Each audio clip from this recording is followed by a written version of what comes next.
سکر میں معصوم بچے سے مبینہ زیادتی اور متاثرہ خاندان پر تشدد کے خلاف سولنگی برادری مرد و خواتین بچوں کا سکر پریس کلب کے سامنے احتجاج۔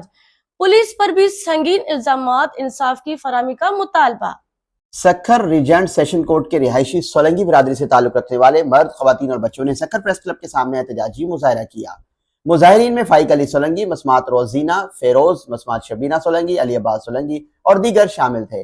مظاہرین نے ہاتھوں میں پلے کارڈ اٹھا رکھے تھے۔ علاقے کے بااثر افراد اور پولیس کے خلاف شدید نعرے بازی بھی کی اور انصاف فراہمی کا مطالبہ کیا۔ احتجاج کے دوران مسمات روزینہ فیروز نے میڈیا نمائندوں سے گفتگو کرتے ہوئے کہا کہ سومرو برادری کے افراد ان کے ساتھ مسلسل ظلم و زیادتی کر رہے ہیں۔ انہوں نے بتایا کہ ان کے گھر اور سومرو برادری کے گھر ایک دوسرے سے جڑے ہوئے ہیں۔ کل شام 5 بجے میرا معصوم 7 سالہ بیٹا غلام شبیر گھر کی چھت پر کھیل رہا تھا کہ برابر کی چھت پر موجود شاہد سومرو نے چیز دینے کے بہانے اسے اپنی چھت پر بلایا اور مبینہ طور پر زیادتی کا نشانہ بنایا۔ مسمات روزینہ کے مطابق غلام شبیر حالت غیر میں درد سے تڑپتا ہوا گھر واپس آیا تو وہ خون میں لت پت تھا۔ جب وجہ پوچھی گئی تو بچے نے شاہد سومرو کی گھناؤنی حرکت سے آگاہ کیا۔ متاثرہ خاندان نے فوری طور پر سومرو برادری کے گھر جا کر شکایت کرنے کی کوشش کی، مگر شاہد سومرو اور اس کے بھائی جو نشے میں دھت تھے مشتعل ہو گئے اور روزینہ فیروز اور ان کے 2 بیٹوں فائق علی اور علی عباس سولنگی پر مبینہ طور پر شدید تشدد کیا۔